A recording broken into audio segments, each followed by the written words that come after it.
Hi,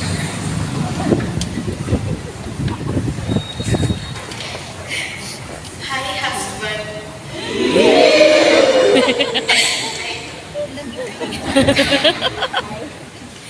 Ina-imagine ko lang ito mangyari.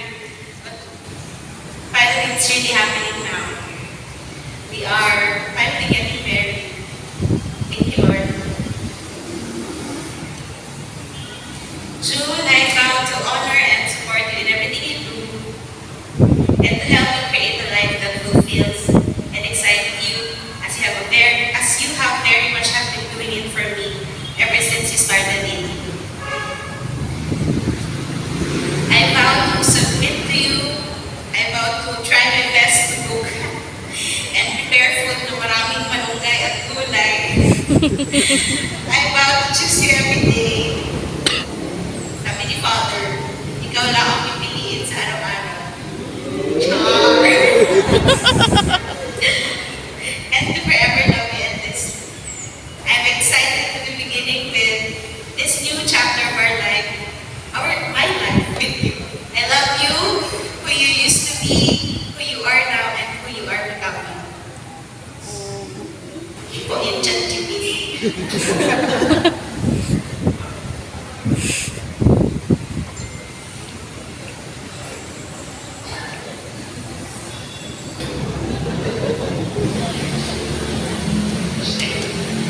Today, as we stand on the brink of wherever, it feels like it can hold you. Who would have thought that after all these years, I would find the love in you? And promise from this day forward to love you unconditionally, to care for you, to trust you, and to be responsive to your needs. Today, I promise to show that same care and consideration and to grow along with you for the rest of my life. I love you so much. And walk nothing of their happiness for better or for worse, in sickness and in health, for as long as we both.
Uncle Roger. Kasi yung hapis ko spaghetti.